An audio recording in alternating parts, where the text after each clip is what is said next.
ये कार्यक्रम सत्य घटनाओं से प्रेरित है। जिनके साथ ये घटनाएं घटी उसकी वास्तविकता उन्हीं तक सीमित है। भूत प्रेतों और असामान्य विषयों के होने पर चैनल कोई दावा नहीं करता और ना ही प्रोत्साहन करता। सो हे एवरीवन, कैसे हैं आप सब। मेरा नाम है दीपक विश्वकर्मा और आप देख रहे हैं dark legend horror stories YouTube channel. और आज की इस वीडियो में मैं सुनाने वाला हूं कुछ ज़ॉम्बीज़ की बेहद ही डरावनी कहानियां। तो मैं उम्मीद करता हूं आज की ये वीडियो आपको पसंद आएगी, तो वीडियो को लाइक करना और चैनल को सब्सक्राइब करना ना भूलें। तो इसी के साथ बिना किसी देरी के चलिए आज की इस वीडियो को शुरू करते हैं। अक्षय अपनी नई कार में अपनी मंजिल की ओर जा रहा था। रात का वक्त था, सन्नाटा पसरा हुआ था हर तरफ, सिर्फ अंधेरा ही अंधेरा था। हेडलाइट गाड़ी की ऑन थी और सामने का रास्ता साफ दिख रहा था। अक्षय अपनी गाड़ी को चला रहा था, तभी अचानक से उसने देखा कि एक बूढ़ा आदमी चले जा रहा है। अक्षय को लगा कि शायद यह बेघर है और कहीं जाना चाहता है। अक्षय ने उस बूढ़े आदमी के सामने अपनी गाड़ी को रोका और कहा कि अरे भाई साहब, कुछ मदद चाहिए क्या? मैं छोड़ देता हूँ आपको आगे तक। अगर आप चाहें तो आप मेरी गाड़ी में बैठ सकते हैं, मैं आपको आगे तक छोड़ दूंगा। इसके जवाब में उस आदमी ने कुछ भी नहीं कहा और चुपचाप आगे बढ़ता रहा। उसने अक्षय की तरफ देखा भी नहीं। अक्षय को ये बात काफ़ी अजीब लगी और उसने अपनी गाड़ी को आगे बढ़ा लिया।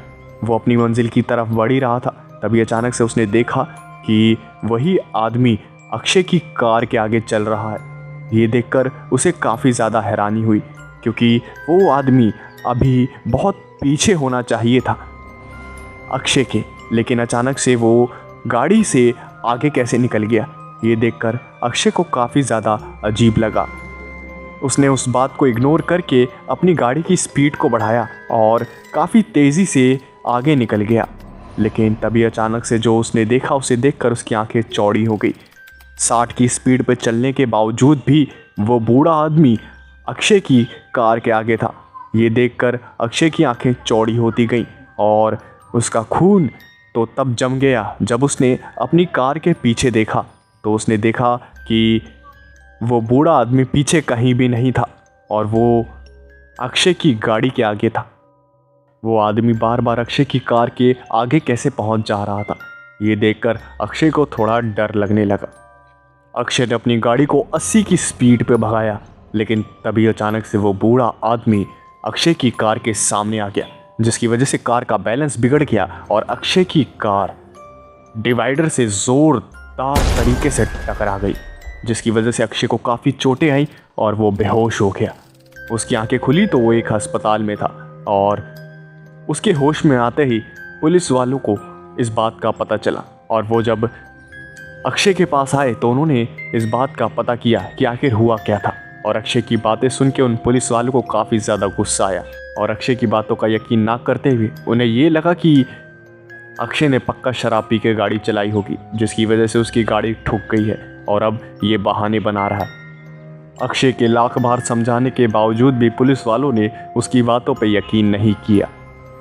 अक्षय कई दिनों के इलाज के बाद ठीक हुआ और अपने घर वापस आया, लेकिन अब उसके दिमाग में सिर्फ एक ही बातें चल रही थी कि आखिर वो बूढ़ा आदमी आखिर था कौन जो उसे उस रास्ते पे मिला था।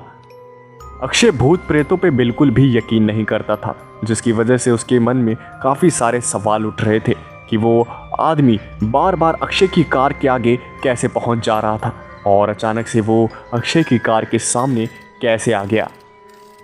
अक्षय की कार काफ़ी बुरी तरह से डैमेज हुई थी एक्सीडेंट से और उसे ठीक होने में तकरीबन 20 दिन लग गए। 20 दिन बाद वो सर्विस सेंटर से वापस आई और फिर अक्षय ने फैसला किया कि आज वो फिर से उसी जगह पर जाएगा जहां उसे वो बूढ़ा आदमी मिला था।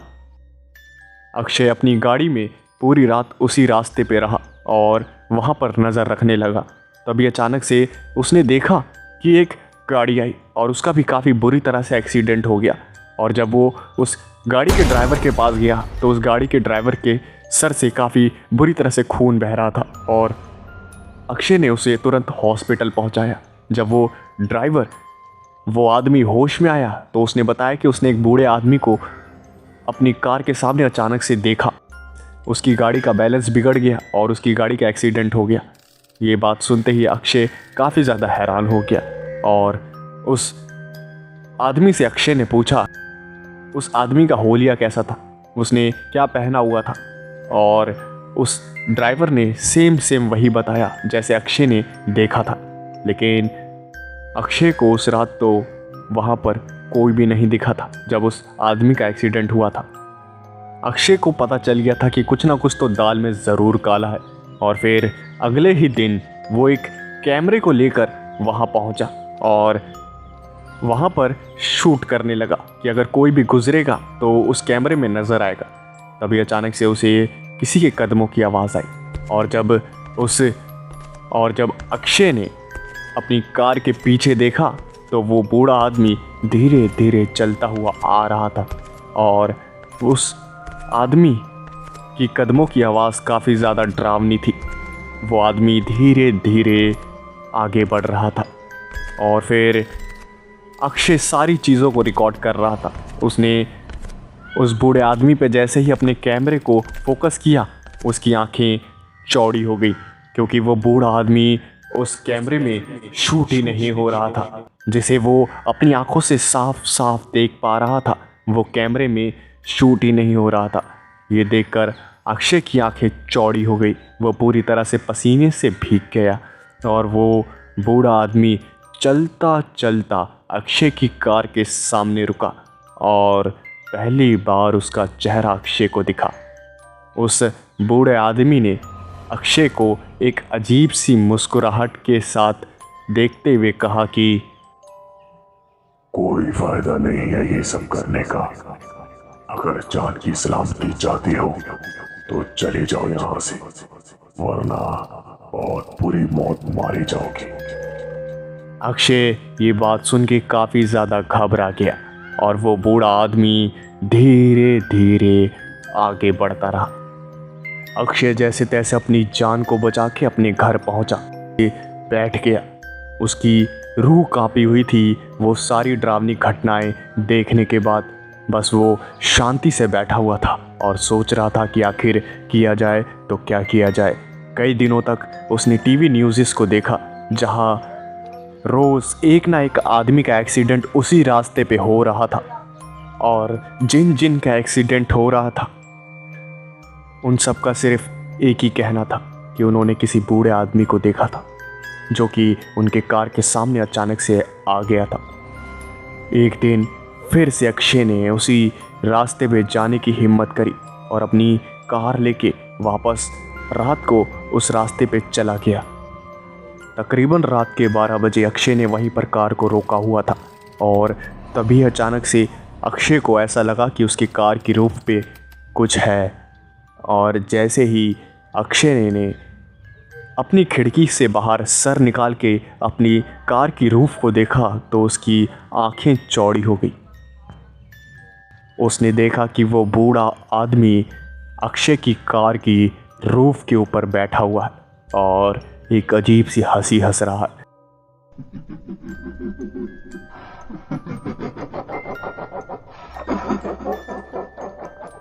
ये देखकर अक्षय इतना ज़्यादा घबरा गया कि अपनी कार को फुल स्पीड में वहाँ से निकालने लगा और तभी अचानक से कार की रूफ से गायब होकर वो बूढ़ा आदमी अक्षय की कार के आगे आ गया और अजीब सी मुस्कुराहट के साथ उसने कहा कि लगता है तुझे अपनी जिंदगी से प्यार नहीं है, चल अब मौत के मुंह में समा जा।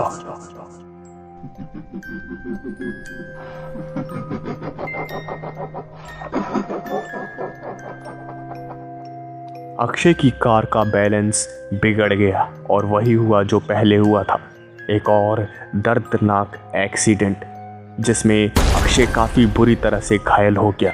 लेकिन जैसे तैसे उसकी सांसें चल रही थी। सुबह तक जैसे तैसे उसने अपनी सांसों को चलाए रखा और सुबह जैसे ही किसी भले आदमी की नज़र उस पर पड़ी तो उस भले आदमी ने अक्षय को हॉस्पिटल पहुंचाया और फिर काफ़ी महीनों के इलाज के बाद वो वापस ठीक हो पाया। अक्षय एक रात अपने बेडरूम में आराम कर रहा था, तभी अचानक से उसके घर की डोरबेल किसी ने बजाई और अक्षय जब अपने घर का डोर खोलने गया तो उसने देखा कि एक आदमी उसके घर के बाहर खड़ा है। और फिर उस आदमी ने कहा कि जी मैंने सुना है कि आपका उस सुनसान रोड पे काफ़ी बुरी तरह से एक्सीडेंट हुआ था और आप उन्हीं लोगों में से हैं जिनका कहना है कि उन्होंने एक बूढ़े आदमी को देखा था। फिर उस आदमी ने अक्षय को उस बूढ़े आदमी का होलिया बताया और उसने बिल्कुल सही होलिया बताया था। ये बातें सुनकर अक्षय के सर से पसीना छूटने लगा और फिर उस आदमी ने कहा कि मैं उस बूढ़े आदमी का बेटा हूँ। मैंने अपने पिता को घर से बाहर निकाल दिया था। मेरे पिताजी उस सुनसान रोड पर भटकते थे और फिर एक शराबी कार ड्राइवर ने उन्हें कुचल दिया और उनकी मौत हो गई। तब से उनकी आत्मा उसी रास्ते पे भटक रही है और वो लोगों से बदला ले रही है और जब तक वो शराबी नहीं मर जाता वो वहीं पर रहेंगे। उन्होंने अब तक काफ़ी लोगों को मार दिया है और अब तुम्हारी बारी है, क्योंकि तुम उनके रास्ते में बार बार आए। एक बार उन्होंने मना किया था लेकिन तुम नहीं माने और अब तुम भी मरोगे, जैसे मेरा पूरा परिवार और मैं मरा।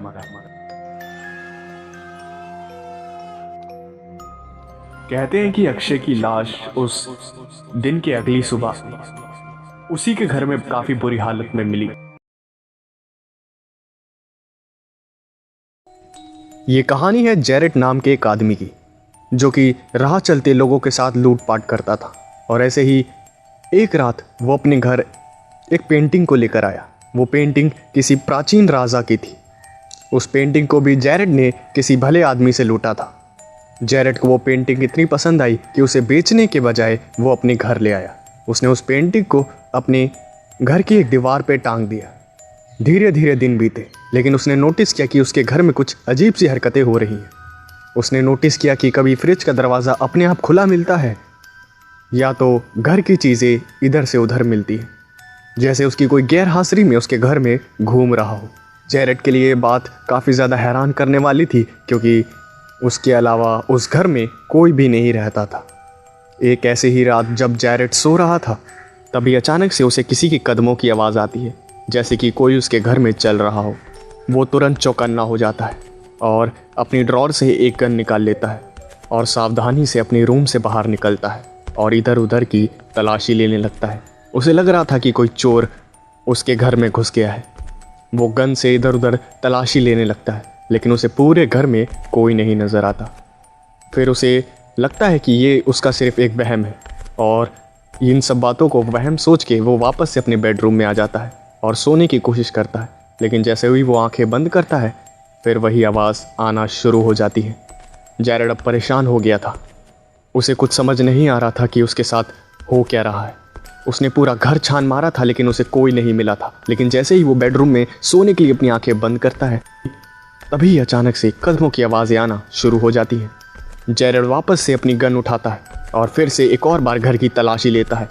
वो घर का कोना कोना चेक करता है, लेकिन फिर से उसे वहाँ कोई नहीं मिलता और फिर से थक हार के वो अपने बेडरूम में आ जाता है और फिर से सोने की कोशिश करता है, लेकिन फिर से वही कदमों की आवाज़ें। जैरेट थोड़ा सा घबरा जाता है, क्योंकि उसने पूरा घर छान मारा था, उसे कोई भी नहीं मिला था, लेकिन ये कदमों की आवाज़ें फिर भी आ रही थी। इसका मतलब ये कोई आम बात तो नहीं हो सकती। जैरेट का गला सूख जाता है और वो अपनी किचन में पानी पीने के लिए जाता है। वो जैसे ही फ्रिज का दरवाज़ा खोलता है और उसमें से पानी की बोतल निकालता है, वो पानी का ढक्कन खोल के पानी को पीने लगता है, लेकिन अचानक से वो चीखने लगता है, ये क्या हो गया? क्योंकि फ्रिज से निकाला हुआ पानी एकदम उबल रहा था और उस गर्म पानी से जैरेट की जीभ जल चुकी थी। उसे समझ ही नहीं आ रहा था कि ये कैसे हो सकता है। फ्रिज में रखा पानी उबला हुआ कैसे हो सकता है। उसके हाथ से वो पानी की बोतल छूट जाती है और फिर उसके कानों में किसी के हंसने की आवाज़ आती है।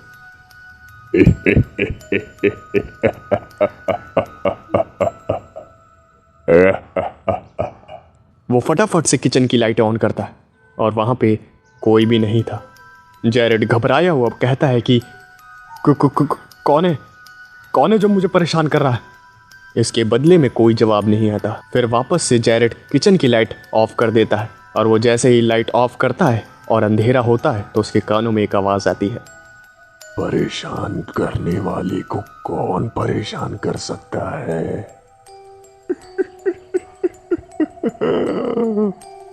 जैरेड घबराता हुआ फिर से लाइट ऑन करता है, लेकिन फिर से पूरा किचन में कोई नहीं था। वो वापस अपने बेडरूम की ओर भागता है और अपनी गन को निकाल लेता है और वापस से एक बार फिर अपने घर की तलाशी लेता है। उसे कुछ समझ नहीं आ रहा था कि इतनी अजीब चीज़ें उसके घर में अचानक से कैसे हो रही हैं। जैरेड घबराता हुआ अपना फ़ोन उठाता है और अपने एक दोस्त को कॉल करता है और जैसे ही उसका दोस्त कॉल पिकअप करता है, जैरेड बोलता है कि हेलो मार्क, मैं जैरेड बोल रहा हूँ। मेरे घर में कुछ अजीब सी चीज़ें हो रही हैं, मुझे काफ़ी डर लग रहा है। जल्दी से मेरे घर आ जा भाई, मैं यहाँ बहुत खतरे में हूँ। जिसके जवाब में उसका दोस्त कहता है कि क्या? अरे यार, मैं तो अभी सो रहा था और तेरे जैसे बंदे को कैसे डर लग सकता है? मेरा मतलब तू तो एक गैंगस्टर है ना, और गैंगस्टर होके तू कैसे डर सकता है?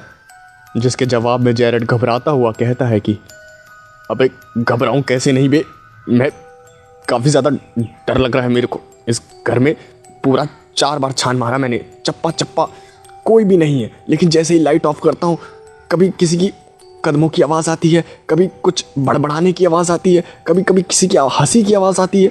मुझे कुछ समझ नहीं आ रहा, मुझे तो पक्का कुछ ना कुछ गड़बड़ लग रहा है। तू आ जा यार, जल्दी आ जा।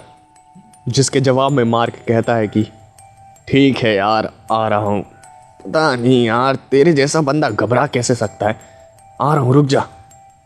5 मिनट बाद जैरेड के घर का कोई दरवाज़ा खटखटाता है। जैरेड तुरंत भागता हुआ दरवाज़ा खोलता है और दरवाज़ा खोलते ही वो देखता है कि मार्क आया हुआ था। मार्क को देख के जैरेड को थोड़ी शांति मिलती है और जैरेड कहता है कि क्या हो रहा है? सब कुछ तो नॉर्मल है, देख तो रहा हूँ मैं। क्या हो गया तुझे? क्यों घबरा रहा है? किससे घबरा रहा है? फिर जैरेड घर की लाइटें ऑफ करता है और मार्क से कहता है कि अभी देखियो, अभी कुछ ना कुछ अजीब हरकतें ज़रूर होगी। कदमों की आवाज़ सुनाई देगी या फिर कुछ ना कुछ बड़बड़ाने की आवाज़ आएगी, तो देखियो ज़रूर। वो काफ़ी देर तक अंधेरे में रहते हैं और ऐसा कुछ भी नहीं होता। मार्क ये सब देख के कहता है कि क्या हो रहा है? कुछ भी नहीं हो रहा, सब कुछ नॉर्मल है। मेरे ख्याल से तूने ज़्यादा पी ली है, समझा? मैंने तुझे कितनी बार समझाया कि मत पिया कर इतनी। अब देख, तेरे दिमाग पे असर हो रहा है, अजीब अजीब चीज़ें दिखाई दे रही हैं, तुझे सुनाई दे रही हैं। लाइटें ऑफ करते ही तेरे घर में पैरानॉर्मल एक्टिविटीज़ हो रही हैं। ये सब दारू का असर है दिमाग के ऊपर, समझा? और जैरेड ये सब सुन के गुस्से में आ जाता है। अबे मैंने शराब को हाथ नहीं लगाया, समझा? मैं तुझे बता रहा हूँ ना कुछ तो गड़बड़ है। मार्क ये सब सुन के परेशान हो जाता है। अबे तो गड़बड़ है तो मेरे आते ही ठीक कैसे हो गया? मैं कोई तांत्रिक हूँ? जैरेड ये बात सुन के शांत हो जाता है और कहता है कि वो सब मुझे कुछ नहीं पता, आज की रात तो यहीं पर रुकेगा, मैं अकेले यहाँ पे नहीं सो सकता। मार्क भी हाँ कह देता है और वो दोनों जैरेड के घर में एक और बार तसल्ली के लिए तलाशी लेते हैं और तलाशी के वक्त मार्क को वही तस्वीर दिखती है जो कि जैरेड एक आदमी से लूट कर लाया था। और मार्क कहता है कि भाई ये एक ऐसी अजीब सी पेंटिंग है, बैकग्राउंड वगैरह काफ़ी अच्छा बनाया है, लेकिन अंदर का कैरेक्टर ही गायब है इसमें से। जैरेड का ध्यान दूसरी तरफ था और वो दूसरी तरफ देखते ही हुए बोलता है कि अबे वो किसी प्राचीन राजा की पेंटिंग है, मेरे को बहुत अच्छी लगी तो मैंने अपने ही घर में लगा दी, बेचने से क्या फ़ायदा। फिर मार्क जैरेड को वो पेंटिंग दिखाता हुआ कहता है कि अच्छा बताइयो, कौन सा राजा दिख रहा है तेरे को इसमें? और जैरेड की आंखें फटी की फटी रह जाती हैं क्योंकि उस पेंटिंग में जो राजा था वो वहाँ से गायब था। जैरेड ये देख के काफ़ी ज़्यादा हैरान हो जाता है और डर भी जाता है। जैरेड को समझ आ जाता है कि हो ना हो ये सब इस पेंटिंग की वजह से हो रहा है। और जैरेड कहता है कि अबे ये कैसे हो सकता है? मैं इस पेंटिंग को लेकर आया था तो इसमें राजा खड़ा था, वो कहाँ गया? जैरेड समझ जाता है हो ना हो इन सब अजीब घटनाओं के पीछे इसी पेंटिंग का हाथ है। और जैरेड कहता है कि मुझे लगता है इस पेंटिंग को जला देना ही ठीक है। मुझे ये पेंटिंग अब लग रहा है कि ये एक कोई श्रापित पेंटिंग है और इसे अपने घर में रखना ठीक नहीं, क्योंकि मैं इसे जब से लेकर आया हूँ तभी से ये सब हो रहा है। जैरेड उस पेंटिंग को जलाने वाला ही होता है, तभी अचानक से मार के कहता है कि मेरी पेंटिंग से दूर हो जाओ वरना जान से मार दूंगा। जैरेड घबराता हुआ पीछे मुड़ता है और वो मार्क का ऐसा अजीब व्यवहार देख के काफ़ी ज़्यादा घबरा जाता है और कहता है कि अब तुझे क्या हो गया, इस पेंटिंग को जला रहा हूँ, क्या हो गया तेरे को, तू ऐसी अजीब बातें क्यों कर रहा है। मार्क फिर से उसी आवाज़ में बोलता है कि मैंने कहा ना मेरी पेंटिंग से दूर हो जाओ वरना जान से मार दूंगा, तुम नहीं बचोगे। जैरेड इन सब बातों को मजाक समझता है और वो उस पेंटिंग को जलाने वाला ही होता है। तभी अचानक से मार्क चिल्लाता हुआ कहता है कि तुझे समझ नहीं आ रहा, मैंने कहा मेरी पेंटिंग से दूर हो जाओ। और मार्क इतनी जोरों से चिल्लाता है कि घर की सारी चीजें हिलने लगती है, लाइट चालू बंद होने लगती हैं। जैरेड काफी ज्यादा घबरा जाता है कि आखिर ये सब क्या हो रहा है। मार्क किचन में रखा हुआ एक धारदार चाकू लेके जैरेड की तरफ बढ़ता है, लेकिन जैरेड जैसे तैसे मार्क से बच जाता है और उस पेंटिंग को जैसे तैसे करके जला देता है। और वो पेंटिंग जैसे ही आग के हवाले होती है, मार्क अजीबोगरीब तरीके से चिल्लाने लगता है।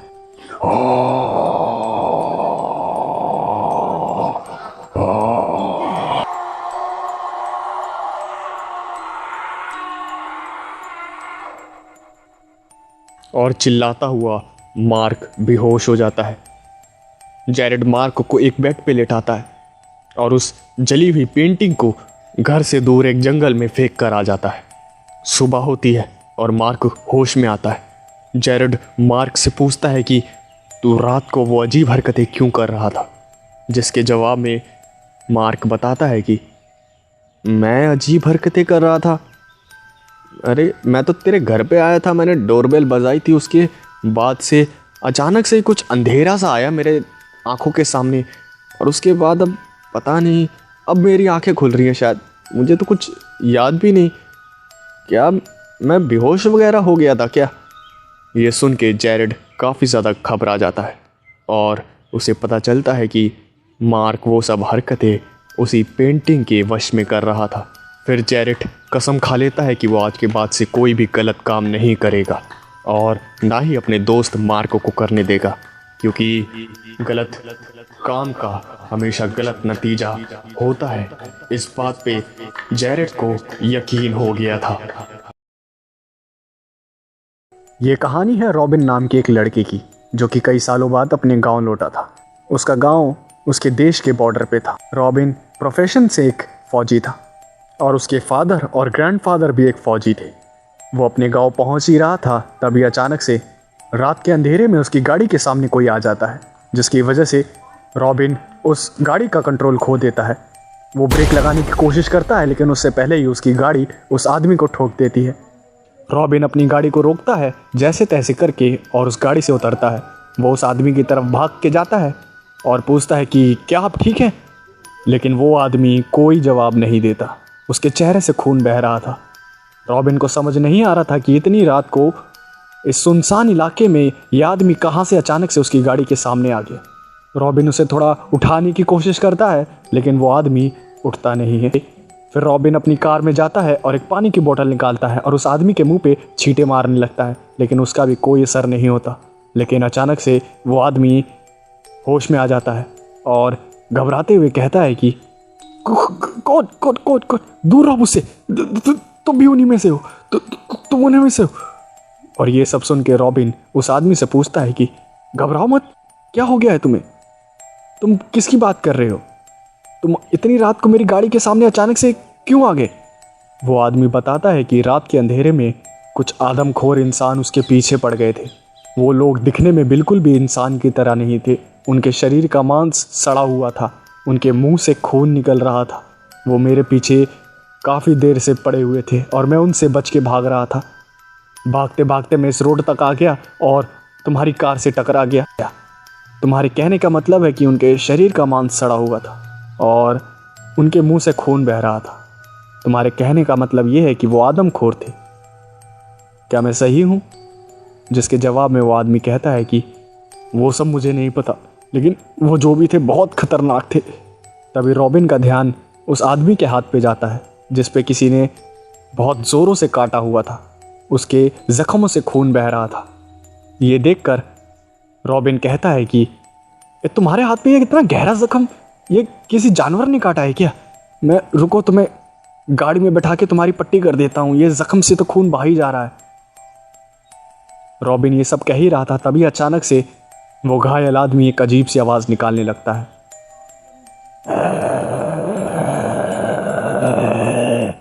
रॉबिन ये सब देख के थोड़ा सा डर जाता है और अपने कदम पीछे ले लेता है और पूछता है कि क्या हो गया है तुम्हें, तुम तो अभी ठीक थे। और वो घायल आदमी धीरे धीरे करके अजीब से व्यवहार करने लगता है। रॉबिन अपने कदम पीछे ले लेता है और वो घायल आदमी अचानक से खड़ा होता है और रॉबिन की तरफ अपने कदम बढ़ाने लगता है। और उसके चलने की चाल से ऐसा लग रहा था जैसे कोई वो इंसान है ही नहीं, वो एक मुर्दा है। वो धीरे धीरे अपने ही हाथों से अपने चेहरे को नोच लेता है और उसके चेहरे से बहता हुआ खून और भी ज़्यादा बहने लगता है। ये सब देख के रॉबिन घबराने लगता है और अपनी कार की तरफ भागता है। वो अपनी कार में बैठा ही था, तभी अचानक से वो आवाज़ें चारों तरफ से आने लगती हैं।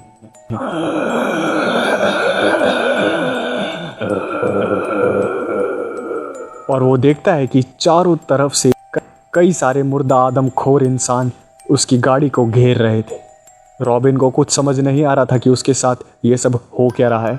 रॉबिन घबरा जाता है और अपनी गाड़ी को स्टार्ट करके आदमखोरों को गाड़ी से कुचलता हुआ आगे बढ़ जाता है।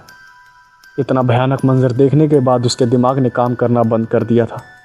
काफ़ी लंबे वक्त के बाद वो अपने गांव पहुंचता है।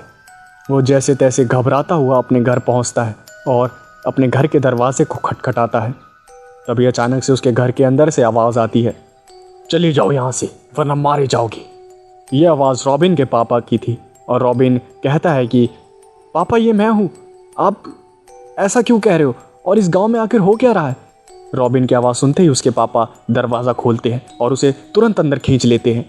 रॉबिन के पापा रॉबिन से कहते हैं कि तुम यहाँ क्यों आए, तुम्हें पता नहीं है क्या कि यहाँ की हालत कैसी हो रही है? यहाँ पर रहना खतरे से खाली नहीं है, तुम आखिर यहाँ पे आए क्यों? जिसके जवाब में रॉबिन कहता है कि आखिर हुआ क्या है यहाँ पे, मुझे तो कुछ पता भी नहीं है और आप ये सब क्या बातें कर रहे हैं? मैं अभी रास्ते में आ रहा था तो मुझे वो कुछ आदमखोर से मुर्दे जैसे इंसान मिले थे। वो तो अच्छा हुआ मेरे पास मेरी कार थी, वरना वो तो मुझे कच्चा चबा जाते। ये सब सुन के रॉबिन के पापा घबरा जाते हैं और वो पूछते हैं कि अच्छा तुम्हें उन्होंने कहीं टच तो नहीं किया, तुम्हें कहीं काटा तो नहीं? जिसके जवाब में रॉबिन कहता है कि नहीं पापा, मुझे तो कहीं नहीं काटा, मैं वहाँ से बच के भाग आया जैसे तैसे। फिर रॉबिन के पापा चैन की सांस लेते हैं। फिर रॉबिन के पापा रॉबिन को बताते हैं कि कुछ ही महीनों पहले गवर्नमेंट की तरफ से एक रिसर्च टीम उनके गांव में आई थी, क्योंकि गवर्नमेंट को पता चला था कि हमारे गांव के आसपास एक सीक्रेट बंकर है और वो रिसर्च टीम उसी बंकर पे रिसर्च करने आई थी। वो रिसर्च टीम वहाँ पे रिसर्च कर ही रही थी, तभी अचानक से उन्हें एक सीक्रेट दरवाज़ा दिखाई देता है। वो उस दरवाजे को खोल देते हैं और उसके अंदर से कुछ वायरस निकलता है और वो सारे आदमखोर हो जाते हैं। वो पूरी टीम उस वायरस से नहीं बच पाती और वो सारे आदमखोर हो जाते हैं और उन्होंने इस वायरस को पूरे गांव में फैला दिया। गिने चुने ही घर बचे हैं जो कि अब सुरक्षित हैं, वरना बाकी सब यहाँ पर आदमखोर बन चुके हैं। और ये सब सुन के रॉबिन कहता है कि क्या वो सब ज़ॉम्बी बन गए हैं? जिसके जवाब में उसके पापा कहते हैं कि हाँ तुम सही कह रहे हो, वो आदमखोर ज़ॉम्बी बन गए हैं। रॉबिन अपने पापा से पूछता है कि ये कैसे हो सकता है, मुझे तो बिल्कुल भी यकीन नहीं हो रहा कि ये सब आखिर हो कैसे सकता है, और मम्मी कहाँ है? और जैसे ही वो अपनी माँ के बारे में अपने पापा से पूछता है तो उसके पापा की आंखों में आंसू आ जाते हैं और रॉबिन फिर से चिल्लाता हुआ पूछता है कि अब आप आंसू क्यों बहा रहे हैं, मुझे बताइए ना मम्मी कहाँ है? जिसके जवाब में रॉबिन के पापा जो बताते हैं उसे सुन के रॉबिन का दिल टूट जाता है। रॉबिन के पापा उसे बताते हैं कि उसकी मम्मी भी उसी वायरस के चपेट में आ गई थी और उसकी मम्मी भी वही आदमखोर ज़ॉम्बी में तब्दील हो गई थी और मजबूरी में रॉबिन के पापा को रॉबिन की मम्मी को मारना पड़ा। रॉबिन ये सब सुन के वहीं पर रोने लगता है। उसे उसकी मम्मी बहुत ही ज़्यादा प्यारी थी, लेकिन अब क्या कर सकते हैं, जो हो गया वो हो गया। रॉबिन अपने पापा से पूछता है कि आखिर हो कैसे सकता है ये सब? इतनी बड़ी तबाही मची हुई है यहाँ पे और ना ही न्यूज़ में कोई बता रहा है, ना ही कोई बाहर बता रहा है। आखिर ये कैसे हो सकता है? जिसके जवाब में रॉबिन के पापा कहते हैं कि आज से कई सालों पहले हमारी एक वॉर हुई थी दूसरी कंट्री के साथ, और हमारी गवर्नमेंट चाहती थी कि वो एक ऐसी आर्मी तैयार करे जिसे मारना इम्पॉसिबल हो। इसकी वजह से उसने काफ़ी ज़्यादा रिसर्च की और काफ़ी ज़्यादा एक्सपेरिमेंट किए, लेकिन वो एक्सपेरिमेंट काफ़ी ज़्यादा उल्टे साबित हुए। उनके साइड इफ़ेक्ट इतने बुरे हुए कि सोल्जर्स आदमखोर बनने लगे। उन्होंने सुपर सोल्जर बनाने की जगह एक ऐसा वायरस बना दिया जो कि इंसानों को आदमखोर बना देता था। उन आदमखोरों को ना ही दर्द होता था, ना ही कोई फीलिंग्स होती थी। उन्हें सिर्फ एक ही चीज़ पता थी कि मार काट और मांस को कैसे खाना है। और जब गवर्नमेंट बदली और उसे इस बात का पता चला तो उसने भी इसी काम को करने के लिए एक रिसर्च टीम को उस बंकर में भेजा, और उन्होंने गलती से उसी वायरस को आज़ाद कर दिया। और वो वायरस अब धीरे धीरे करके फैल रहा है और लोगों की जान ले रहा है। रॉबिन के पापा रॉबिन को ये सब बता ही रहे थे, तभी अचानक से उनके घर के बाहर कुछ आवाज़ें सुनाई देती हैं।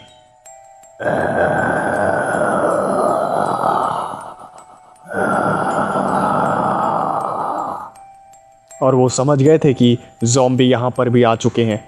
रॉबिन पूछता है कि इन्हें रोकने का क्या तरीका है, हम इन्हें कैसे रोक सकते हैं? जिसके जवाब में रॉबिन के पापा एक ही बात बोलते हैं, इनके शरीर के इतने टुकड़े कर दो कि ये किसी को नुकसान पहुँचाने लायक ही ना बचे। बस ध्यान रखना कि ये तुम्हें काट ना पाए, क्योंकि अगर इन्होंने काटा तो फिर वो वायरस तुम्हारे अंदर भी आ जाएगा। और रॉबिन एक चैनसो लेके आ जाता है। रॉबिन के पापा बूढ़े हो चुके थे, लेकिन वो भी एक सोल्जर थे, जिसकी वजह से उनमें ताकत की कोई कमी नहीं थी।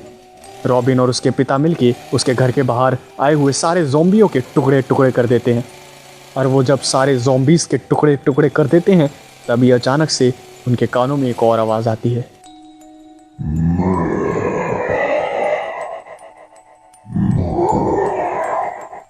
और रॉबिन और उसके पिता देखते हैं कि एक आर्मी चीफ की ड्रेस पहना हुआ एक ज़ॉम्बी वहाँ पर खड़ा है। रॉबिन के पापा उसे देख के काफ़ी ज़्यादा घबरा जाते हैं और कहते हैं कि ये नहीं हो सकता, ये पॉसिबल ही नहीं है। रॉबिन, कार में बैठो, अब यहाँ रहना खतरे से खाली नहीं है, तुरंत कार में बैठो।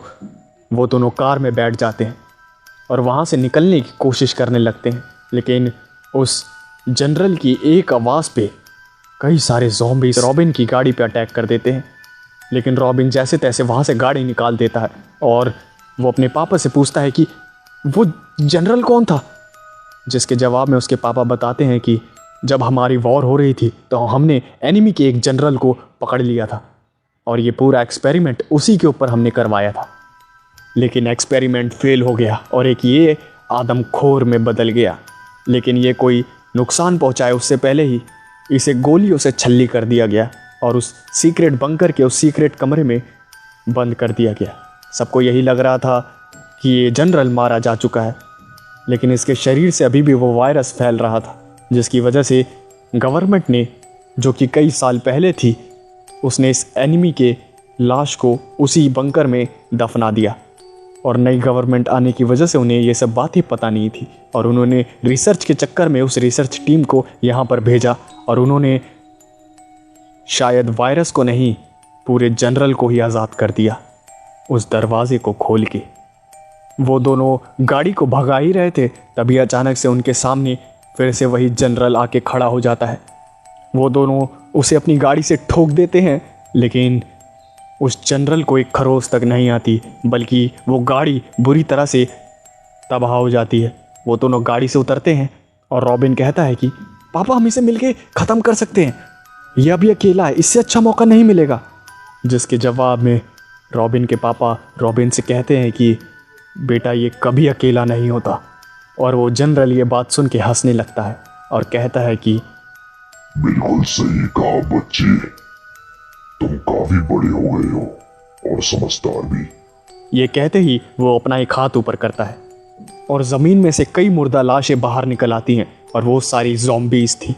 वो सारी रॉबिन पे और उसके पापा पे अटैक करने वाली थी, लेकिन रॉबिन और उसके पापा उन ज़ॉम्बीज़ का सामना करते हैं। को मारने के बाद आता है वो जनरल, जिसे मारना सबसे ज़्यादा मुश्किल था। रॉबिन बिना सोचे समझे उस जनरल को मारने के लिए आगे बढ़ जाता है और रॉबिन के पापा उसे रोकते हैं, लेकिन वो अपने पापा की आवाज़ को अनसुना कर देता है और उस जनरल को मारने के लिए अकेला ही आगे बढ़ने लगता है। रॉबिन अपनी चेंसो से उसका हाथ काट देता है, लेकिन उस जनरल को कोई फ़र्क नहीं पड़ता और कुछ सेकंड्स में ही उसके हाथ वापस से ग्रो हो जाता है। और ये सब देख के रॉबिन और उसके पापा दोनों ही काफ़ी ज़्यादा घबरा जाते हैं। वो जनरल रॉबिन का एक हाथ पकड़ता है और कहता है कि अब तुम भी हम में से एक हो। इतने में ही रॉबिन के पापा उस जनरल को शूट कर देते हैं और वो जनरल थोड़ी देर के लिए घायल हो जाता है। रॉबिन और उसके पापा पैदल ही भागने लगते हैं और काफ़ी किलोमीटर भागने के बाद वो थक जाते हैं। उन्हें कोई भी मदद नहीं मिल पा रही थी। वो काफ़ी ज़्यादा निराश हो चुके थे। वो दोनों एक जगह गिर के बेहोश हो जाते हैं और जब रॉबिन को होश आता है तो वो देखता है कि उसका हाथ नीला पड़ रहा है। वो अपने पापा को होश में लाता है और उसके पापा रॉबिन का हाथ देख के काफ़ी ज़्यादा घबरा जाते हैं और वो कहते हैं कि बेटा, उसने वो वायरस तुम्हारे हाथ में भी फैला दिया है। अब धीरे धीरे तुम भी उन्हीं में से एक हो जाओगे। इससे बेहतर है कि तुम अपने हाथ काट दो। और ना चाहते हुए भी रॉबिन को अपना एक हाथ काटना पड़ता है ताकि इन्फेक्शन उसकी पूरी बॉडी में ना फैले।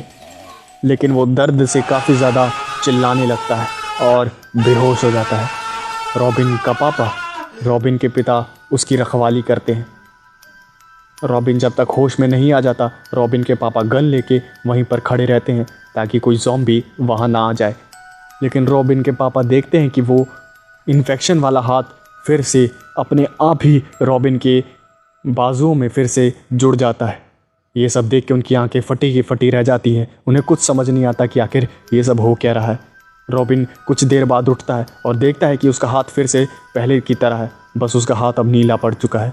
रॉबिन अपने पापा से पूछता है कि आखिर ये सब हो क्या रहा है, जिसके जवाब में रॉबिन के पापा कहते हैं कि मुझे भी कुछ नहीं पता बेटा, शायद ये हाथ तुम्हारे शरीर से अलग नहीं हो सकता। रॉबिन ये सारी बात सुन के काफ़ी ज़्यादा गुस्से में आ जाता है और वो गुस्से में ही एक बड़े से पेड़ पे एक ज़ोरदार सा घूंसा मारता है। और जो होता है उसे देख के रॉबिन और उसके पिताजी दोनों घबरा जाते हैं। वो पेड़ एक ही घूंसे में नीचे गिर जाता है, वो भी इतना विशालकाय पेड़। ये सब देख के रॉबिन और उसके पापा हैरान हो गए थे कि आखिर एक ही घूंसे में ये इतना बड़ा विशालकाय पेड़ गिर कैसे सकता है। वो नीला हाथ चमकने लगता है और रॉबिन के पापा रॉबिन से कहते हैं कि रॉबिन, क्या तुम्हें भी वही जनरल वाली शक्तियाँ मिल गई है क्या? तुमने एक पंच में इतने विशालकाय पेड़ को ज़मीन पे गिरा दिया। रॉबिन को कुछ समझ नहीं आ रहा था कि आखिर उसके साथ हो क्या रहा है। रॉबिन के पापा उसे एक कब्रिस्तान में लेकर जाते हैं और रॉबिन से कहते हैं कि अपना हाथ ऊपर करो। रॉबिन अपना नीला वाला हाथ ऊपर करता है और उस हाथ में से एक रोशनी निकलती है। तभी अचानक से उस कब्रिस्तान की कब्रों में से मुर्दा लाशें बाहर आने लगती हैं। रॉबिन ये सब देख के काफ़ी ज़्यादा डर जाता है और अपने पापा से कहता है कि ये सब क्या हो रहा है, ये मुर्दा लाशें तो हमें मार देंगी। जिसके जवाब में रॉबिन के पापा कहते हैं कि नहीं, ये सब हमें नहीं मारेंगी क्योंकि इनको तुमने आज़ाद करवाया है, ये सब तुम्हारी बातें मानेंगी। तभी अचानक से एक आवाज़ आती है पीछे से, सही कहा बेटी। जिसके जवाब में रॉबिन पीछे मुड़ के देखता है कि एक और जनरल उसके पीछे खड़ा था और रॉबिन उस जनरल को देख के काफ़ी ज़्यादा भावुक हो जाता है और उसकी आंखों से आंसू बहने लगते हैं क्योंकि वो जनरल और कोई नहीं, उसके ग्रैंडफादर थे। उस हाथ की वजह से रॉबिन में अब ये पावर आ गई थी कि वो किसी भी मुर्दा को ज़िंदा कर सकता है। रॉबिन उस कब्रिस्तान के सारे मुर्दों को ज़िंदा कर देता है क्योंकि वो सारी कब्रें फ़ौजियों की थी जो कि उन्हीं के देश के थे और वो सारे जंग में शहीद हुए थे। और उस जंग में शहीद होने वाले रॉबिन के ग्रैंडफादर भी थे और उस एनिमी के जनरल को पकड़ने वाले भी रॉबिन के फादर ही थे। रॉबिन अपनी एक आर्मी खड़ी कर देता है और उसी आर्मी से उस दूसरे देश के एनिमी जनरल की आर्मी से लड़ता है और काफ़ी मुश्किलों के बाद रॉबिन और उसकी आर्मी जीत जाती है।